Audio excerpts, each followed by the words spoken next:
right now is because our speaker is an individual of few words. That's a few words at a time.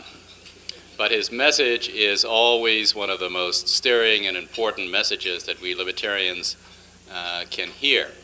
And over the years, he has continually addressed us to sharpen our thinking, and as a small group trying to find our way in the whole gestalt of American politics and American morality and American culture, in order to do something effective, we need all the guidance that we can get. The speaker was our first presidential candidate. He ran in 1972 when it was a tiny group. He was the author of our Statement of Principles, which is an excellent statement of principles that has withstood the test of time. He's a distinguished professor of philosophy and a wise and kind man, John Hospers.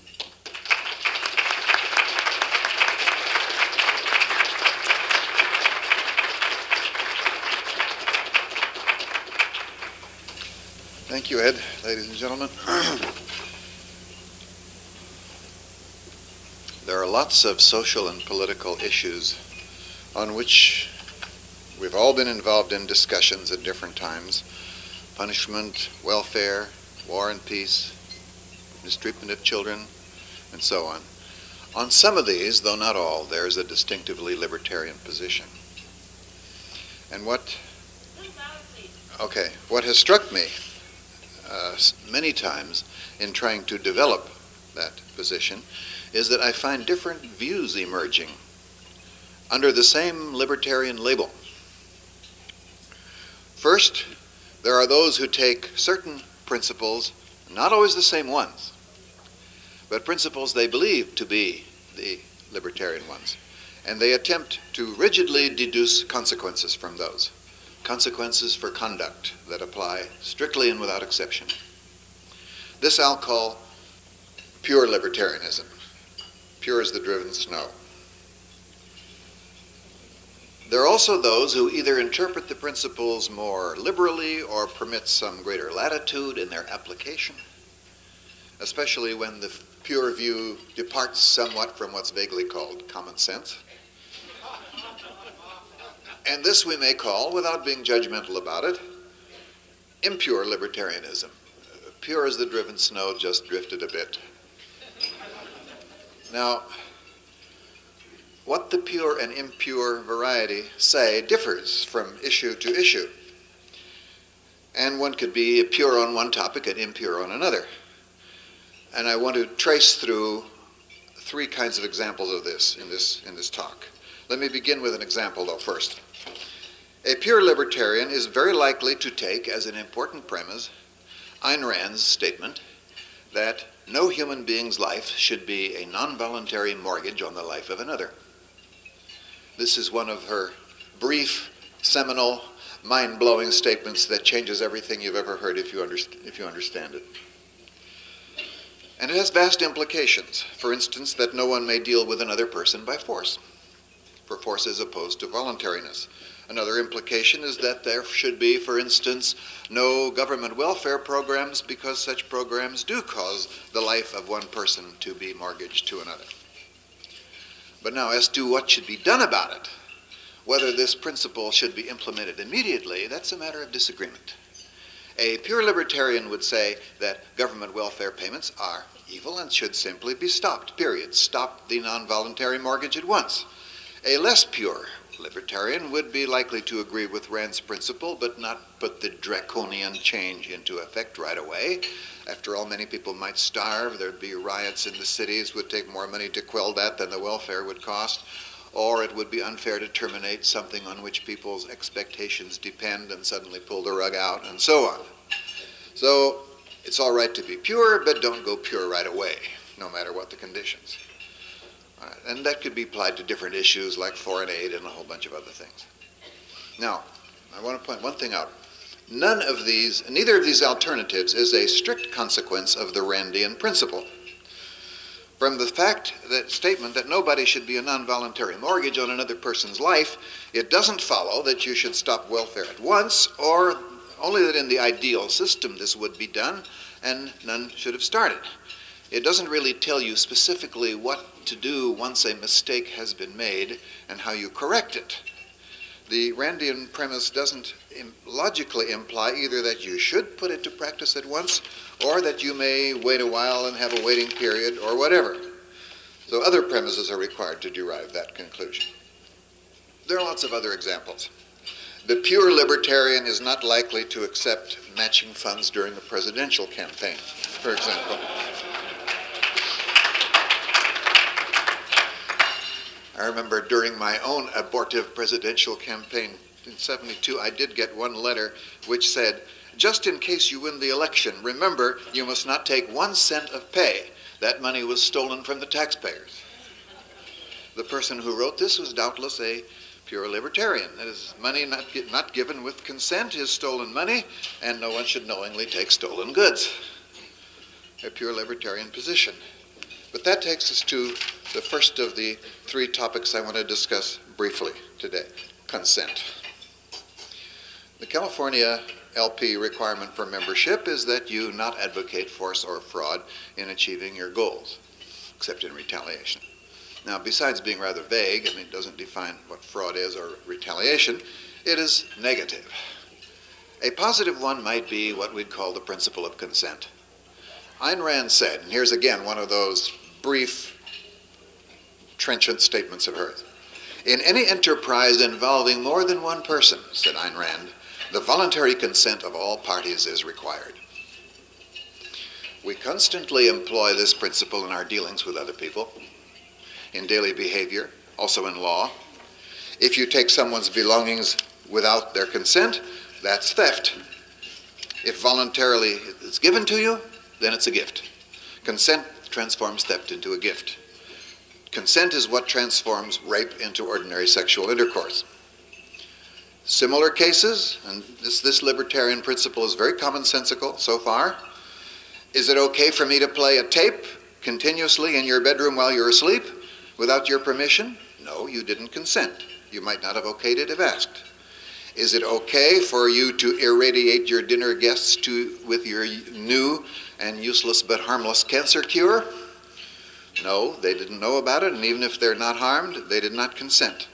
And so on for lots of cases. Consent in law, too, usually does the trick, except in cases like murder, where even if the person consents to be killed, that by our present law doesn't work. That indeed may change.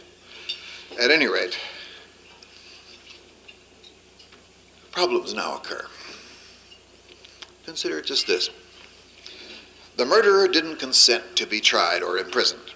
Perhaps we should put in a qualification, unless he violated the rights of others. And then we keep the principle intact, but then we have to go lengthily into the subject of rights and what constitutes a rights violation and why force and fraud do constitute that and other things don't, and so on. More on this one in a minute. But now a much larger objection emerges too. Not only did the murderer not consent to be punished, he didn't even consent to the system of law by which he was arrested and tried. He didn't consent to the government under which he lives. And neither did you or I. We may have voted for the candidate who came in first, but there are endless aspects of rules that govern us that we didn't consent to or even know about.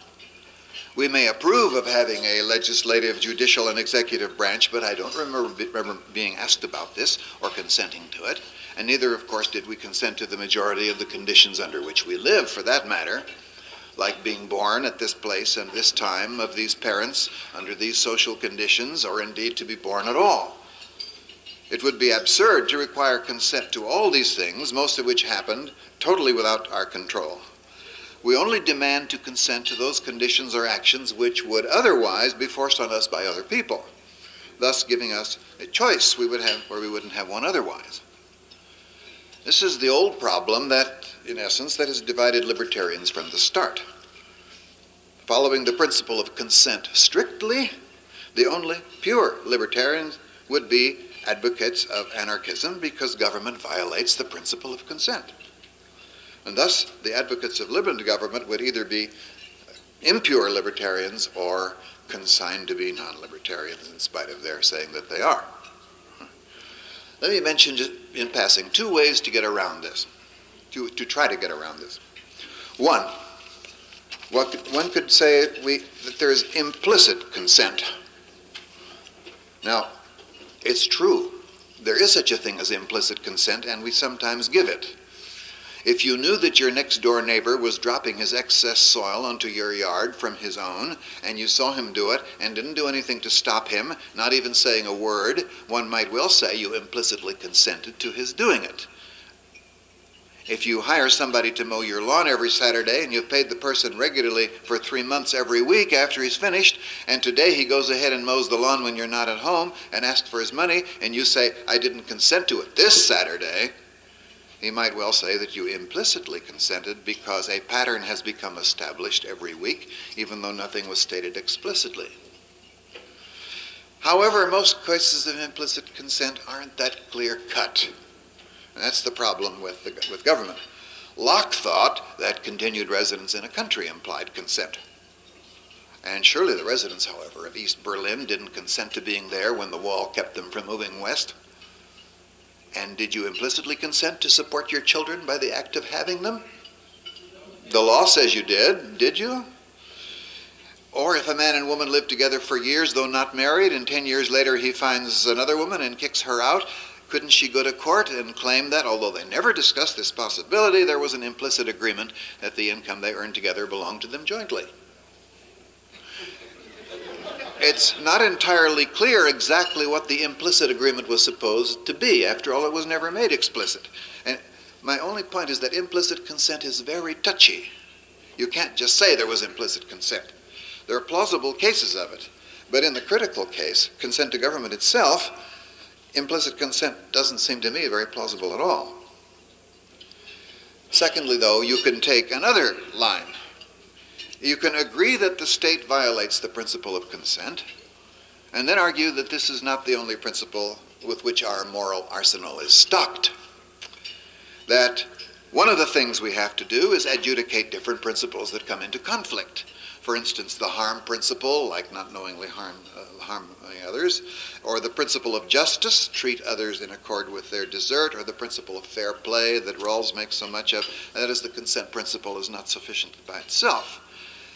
Thus, the justice principle might require that murderers be punished in some way, regardless of consent or lack of consent on their part.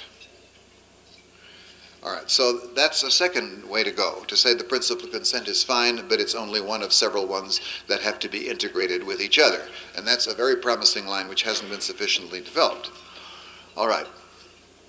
It's not my purpose, though, to enter into the well-trodden area of government versus limited government versus no government.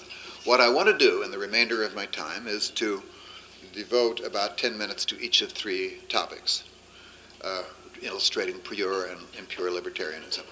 I'll assume that there exists some system of law, but I want to ask with specific cases what it should and shouldn't be and why. I'll do this briefly in these three areas. The one, consent, continuing that. The second, privacy, and the third, endangerment or risk. On each of these, there's a lot of conflict within the libertarian camp. I will try to bring out alternatives rather than try to decide for you what I think is correct. The ideal case, one might think, of consent occurs in contract. After all, both parties voluntarily consent. If it's not voluntary, if it's forced, then it's not a valid contract. But some problems which we hadn't anticipated, as anybody knows who's done contract law, arise even here, where consent doesn't seem to be always necessary. Let's try a couple of simple cases and then get to a more complex one. First example, Smith sells a violin to Jones. Jones thinks it's a Stradivarius, so he pays a lot of money for it. Smith makes no claims for it. Later, Jones discovers it's not a Stradivarius, asks for his money back. No dice. If Smith had made this claim for it, the contract would have been fraudulent. But that's not so in this case. Smith is not obliged to return the money. Second example. White sells Black a house. Black buys it because it's next to a vacant lot, has a nice view. And later White, who also owns the vacant lot, decides to build on it.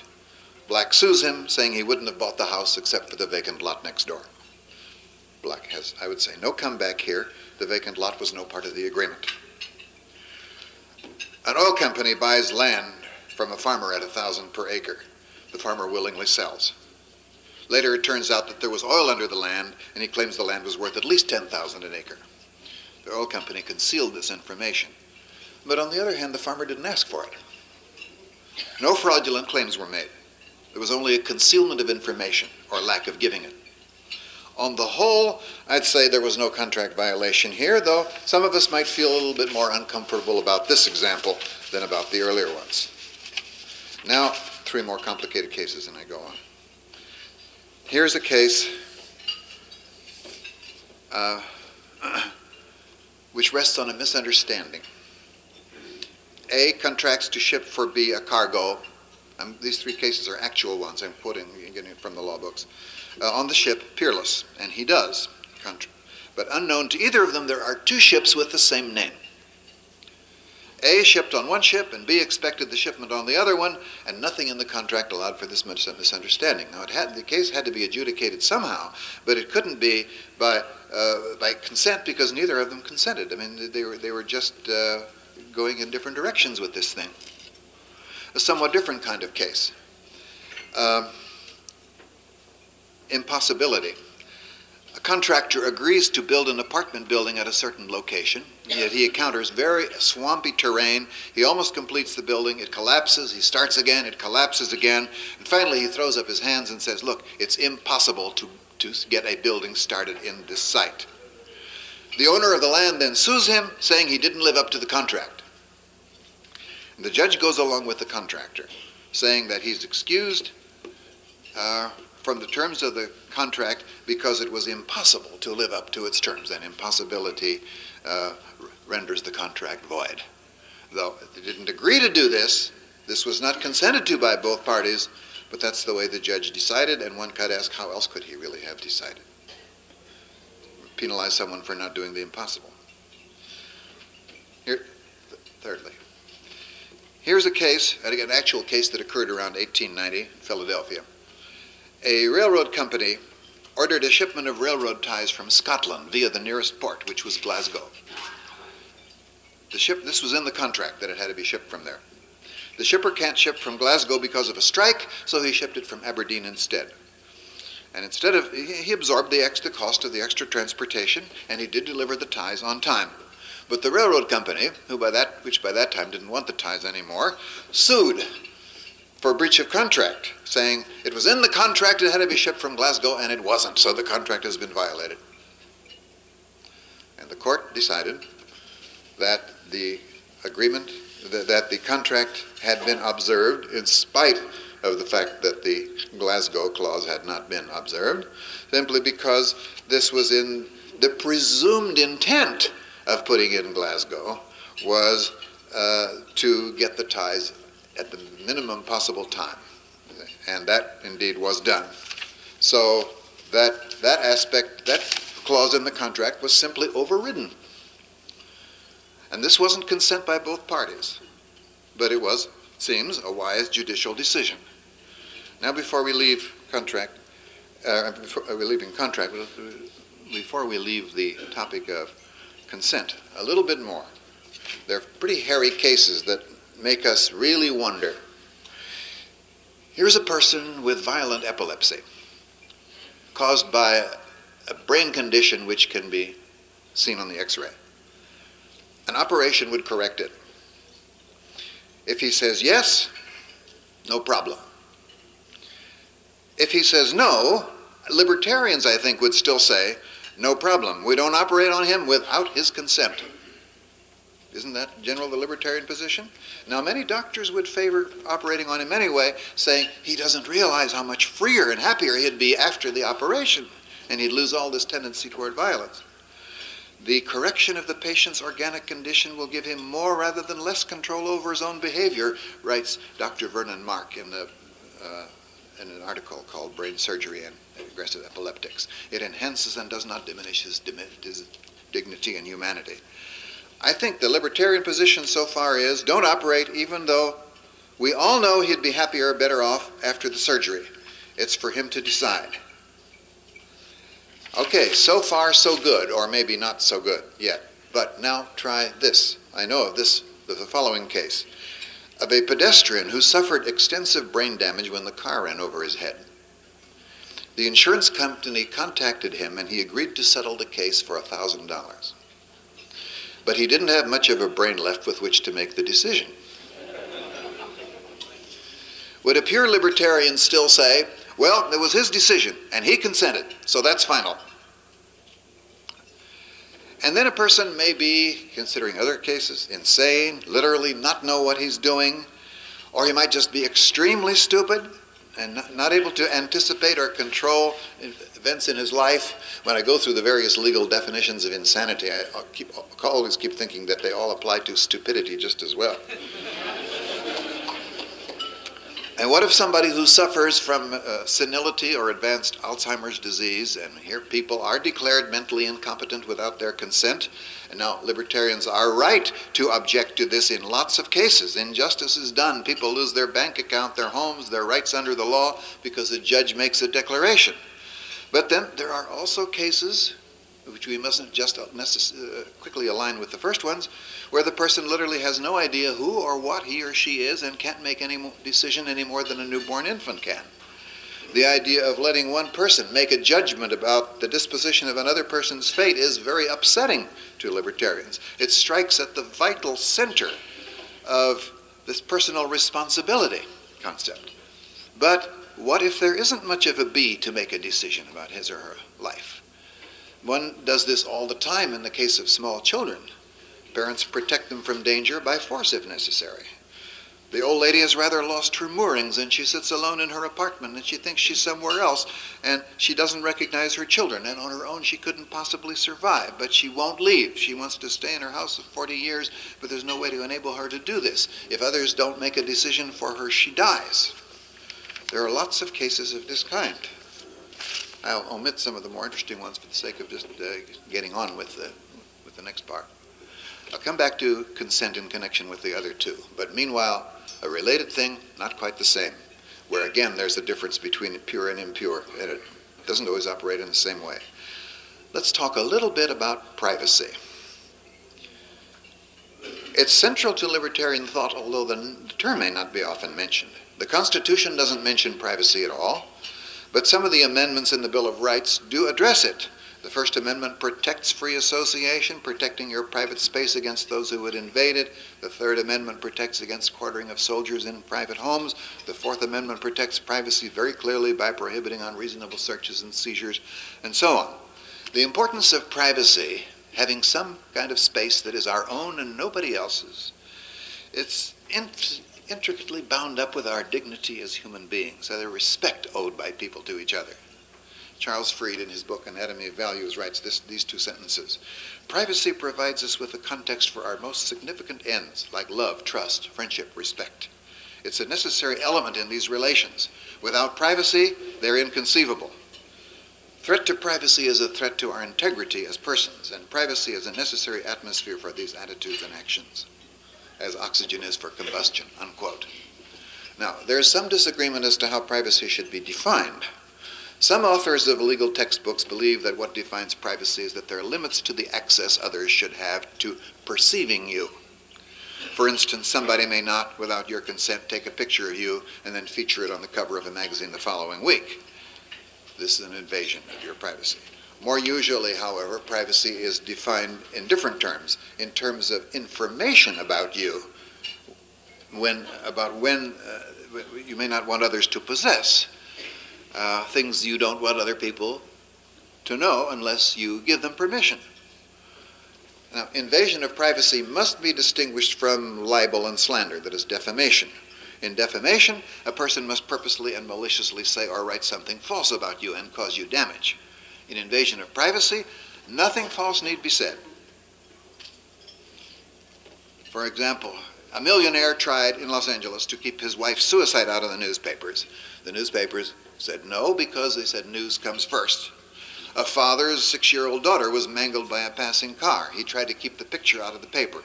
News comes first. It didn't succeed. But 6 years later, when an organization devoted to automotive safety used the same picture on a poster to warn pedestrians, he sued them for invasion of privacy and won. Now, some would say that privacy should be legally protected only when it's already covered by another kind of law, namely protecting property. Thus, someone can examine your private papers by breaking into your home, and so on. I doubt, however, that this will do. You can now find the contents of confidential papers and oral conversations without ever coming on somebody else's premises. You can tap their phone without the phone being off the hook. You can hear what's going on in the house though being many, many feet outside. And in fact, Judge John Marshall, first Justice of the Supreme Court, remarked the following in 1820. Ways will one day be developed by the government without removing papers from secret drawers. They will be able to reproduce them in court and will be enabled to expose the most intimate occurrences of the home. Advances in the psychological and related sciences will bring means of exploring unexpressed beliefs and thoughts and emotions. Can it be that the Constitution affords no protection against such invasion of individual security? That's what he asked 150 years ago. Now, the main thing that places in legal limitations on your privacy is the safety of others. Being subjected to electronic surveillance is surely an invasion of your privacy, perhaps as much as having the IRS read your checks at the bank. Yet it's legally approved to some degree depending on the state of the U.S. that you live in. If your telephone is tapped, your house is bugged by hidden electronic equipment, so everything is overheard, surely it's a clear violation of privacy. But before we get to that in the pure libertarian position, one pure libertarian position, I'll outline another one in a second, is that this is always inadmissible, invasion of privacy. However, suppose that your life hung in the balance.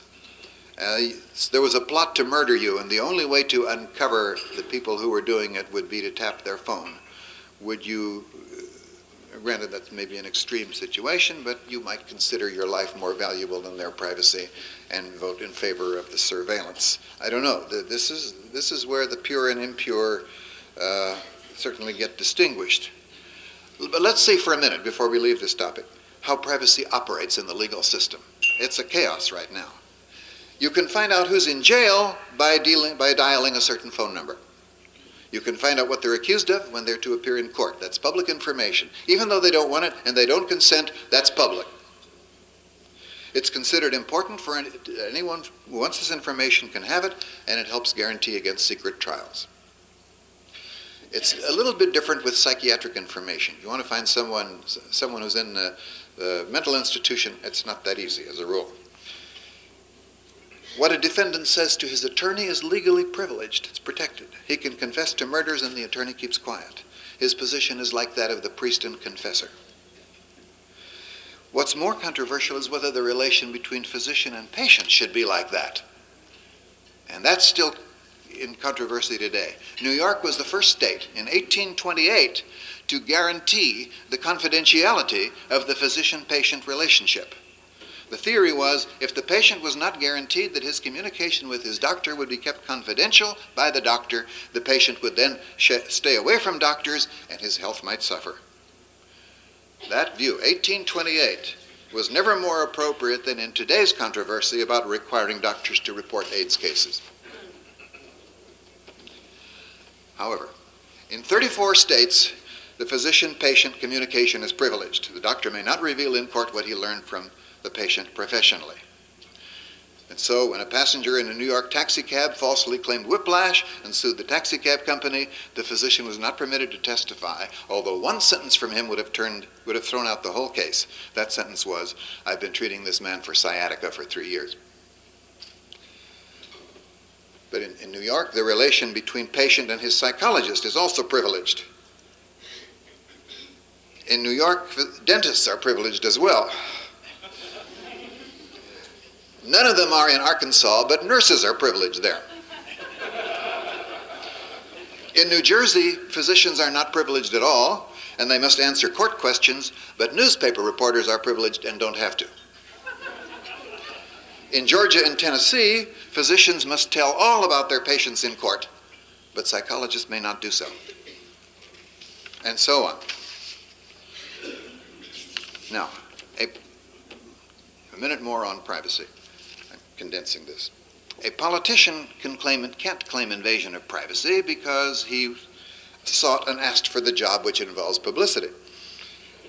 He can sue for libel if somebody says something false about him, but not if they don't. But here's a former opera superstar whose voice has declined with the years and she no longer wants to be listened to, and she sings only behind closed doors, and her neighbor trains an amplifier on her apartment door and listens and records, and the theme of it is she ain't what she used to be. Now, this may all be true. Question now, are you quite sure that you want her to have no recourse against such things? Perhaps not. Perhaps her life is fair game for others. It hardly seems fair to her. You can, of course, say those are the breaks, but could you say that too if she'd been, you could say that too if she'd been stolen from, raped, or murdered. The question is, should she have legal protection? And on this privacy issue, pure libertarians can take two opposed views, depending on whose interest they most wish to protect. If you have a right to privacy, the person who invades it, the privacy of the opera star, is a rights violator. You protect a person's privacy, and no one may cross that invisible line. It's sacred. On the other hand, you might see the issue from the other person's angle. He can say whatever he likes about the opera star. He can even record her decaying voice without her permission and sell the unauthorized recordings. And all these are a part of his freedom to act in accordance with his own judgment. And if her feelings are hurt and her previous privacy invaded, well, that's tough luck. The impure variety will, as always, say that the answer lies somewhere in between. It depends on the individual case and so on. Exactly where, you can't state in advance. You have to learn the specific details of the individual case before you take a position, make a judgment. And this is messy, and the truth often is messy, but that's the line the impure libertarian will take on this type of case. Not one extreme, or for that matter, the other one. This is unsatisfying to pure libertarians, but anyway, I think that's the way the ball bounces on this issue. Finally, the third topic, risk and endangerment. To live at all is a risk. You take a risk when you cross the street. We don't sue people for risks, we sue them for damages when damage or injury has occurred. To sue or prosecute for what might have happened but didn't would fill the court dockets much more than they're filled now. Besides being impractical, we'd also consider it improper procedure. In morality, we may be to blame for creating risks, but just the risk alone isn't enough to receive damages. Or so the pure libertarian says. No fine and no punishment unless damage or injury has actually been inflicted. At least I know some people who view themselves as pure libertarians, and that's the watchword. The impure libertarian, however, may say, not so fast. It should also be punishable to engage in very dangerous activities. Even though you may not sue for this, there should be laws against such behavior. Now, it may seem as if this move, by this move, we're muddying the clear waters of our thought. Aren't we opening the floodgates to almost everything when we say that not only damage or actual injury, but the danger or risk of it should be prohibited? Maybe so. Our instincts certainly go along here so far with the pure libertarian. We don't want to ban dangerous activities. I mean, a woman is like mountain climbing. A woman is walking along the street. There's a man following her. She turns the corner. He follows her. She turns another corner. He follows her again. She'd like to call the police on him. On what charge? I mean, harassment, there hasn't been any yet. Besides, libertarians don't like harassment laws. He has the same rights to walk the streets that she has. Maybe he was going the same way. Maybe he was just going to ask her for the time. Who knows? Nothing has happened yet. No charge so far. But let's think about this one. It's illegal to drive on the left side of the road. You can be arrested for doing it on a two-lane highway in the States. Or to drive 100 miles per hour in a residential zone. To do these things is very, very risky, so they're prohibited. think most people are sort of glad they are. Would you really prefer it if starting today people could drive on whatever side of the road they pleased? Aren't you glad that if the bridge is out, there has to be a warning of this, and that there have to be signs at railroad crossings, and that the use of dangerous but necessary chemicals like those in fumigation are rigidly controlled, and that some, like the plastic bombs that cause the destruction of Pan Am 103, are prohibited entirely? And there's also this question: what if unsuccessful attempts? He planted the bomb, but it didn't go off. Under today's law, he can be arrested for attempt. Now, many pure libertarians, like Randy Barnett, do not believe in laws against prohibiting attempts. Say, if no harm is done, then forget about it. Of course, you may, by preventing it now, you may prevent a successful attack later. Well, that may be the case. What about somebody who shoots another, but unknown to him, somebody has substituted blanks for real bullets, so no harm is done? It was certainly an attempt. And the question now is, should attempts be prohibited? I mean, the pure libertarian is inclined to say no, like Barnett, and impure to say yes, they should be, because of what they can prevent later. Similarly with conspiracy. Here's a conspiracy to commit a crime. You plan a crime, like Charles Manson, without actually wielding the knife. You inspire those who do. Or you're the victim of a conspiracy to kill you. You didn't happen to be around just at that moment, so the conspiracy failed. Would you rather have your would-be assailants arrested or wait for them to try again? There's all kinds of problems here. And you see, I want to keep your mind sort of divided between saying, yes, risks should be prohibited, certain risks if they're very extreme, and by saying, no, you only punish for actual events. One or two more cases and then I'll close. Having guns is dangerous. You might shoot somebody in haste or while drunk, and somebody might take your gun from you and do it to you, or a child might use it, all the familiar stuff. But of course, this is also a double-edged knife. If someone is threatening to use force against you, threatening that person with a gun may be the only way to stop him from killing you, and it's for that reason that the Founding Fathers guaranteed the right to bear arms. Nobody should be a sitting duck in the face of someone else's violence. That's the situation. That still leaves most questions unanswered. You have a right to keep and bear arms. Only in your home or anywhere you happen to go? On someone else's property, perhaps? And which arms may we have? Does the Constitution entitle you to a Saturday night special or a semi-automatic or just some means to defend yourself? Maybe just a butcher knife? Maybe just a karate chop? It doesn't say. Is it okay to make small nuclear bombs in your basement? Carry them around maybe in your briefcase so that in case someone bothers you too much, you can eliminate him immediately?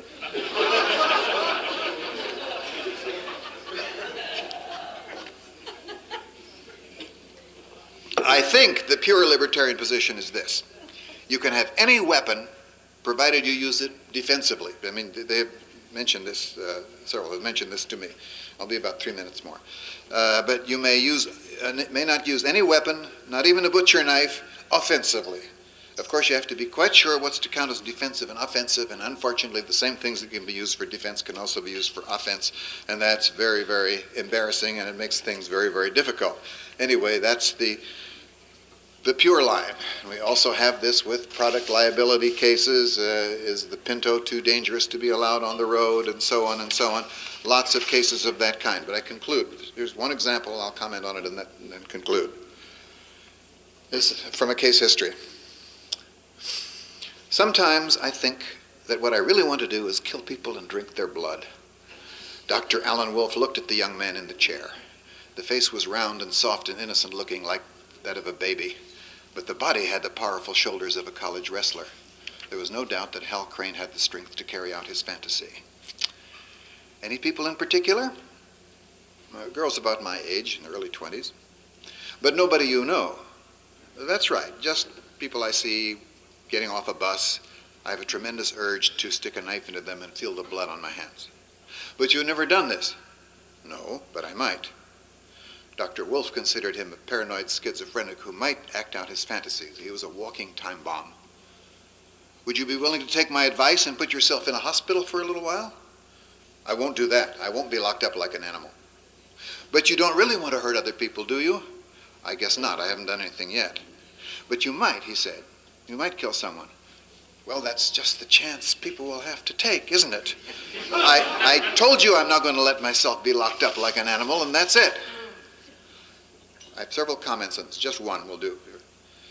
Let's suppose for a minute that psychotherapy would resolve Crane's internal conflict and cure his condition, but that he won't consent to it. Are we perhaps entitled to use it on him anyway? For his sake and for ours? Remember, if he's cured, he saves himself and who knows how many others who might be his victims. The pure libertarian says, no, we may not do it. We can't even offer him the choice, psychotherapy or detention. He'd be foolish to turn it down, of course, but if he does, we still have no right to impose it on him against his will, not even if what we demand is 1 hour of therapy a week, and that no matter how dangerous he is. That's the pure libertarian view. He wants it all, though. No psychotherapy and no detention. Should we give him all of that, thus protecting him by endangering ourselves? That's the question. How do you balance danger to us against freedom for him? Now, I raise these questions, including here, not really to get you to accept certain solutions, but to get you in the habit of viewing an issue in its full complexity before opting for some neat formula that sounds attractive and that will make thought unnecessary after that. This is a false comfort I don't want to leave. I want you to feel uncomfortable about these cases, especially when you push them to borderline areas, and not to give in to the tremendous temptation to refer all specific questions to some slogan. It's a pity that reality defies our neat and tidy categories, but that's the way reality is. And premature assurance, premature codification into a slogan, and then using the slogan to obtain quick converts, that only gives us fair weather friends anyway. Those who give verbal assent and then don't try to understand add nothing. They may find an inadequately comprehended slogan attractive on Tuesday and then drop it for another inadequately comprehended slogan on Wednesday. There is no shortcut. We have to be careful. We have to be always probing, always trying to think of counterexamples to facile and tempting formulations. And this will help us not only to be thorough, but to be undeviatingly honest in what we present and what we say. Only then will our movement become what Anatole France once described in another context as a moment in the conscience of the human race. Thank you very much.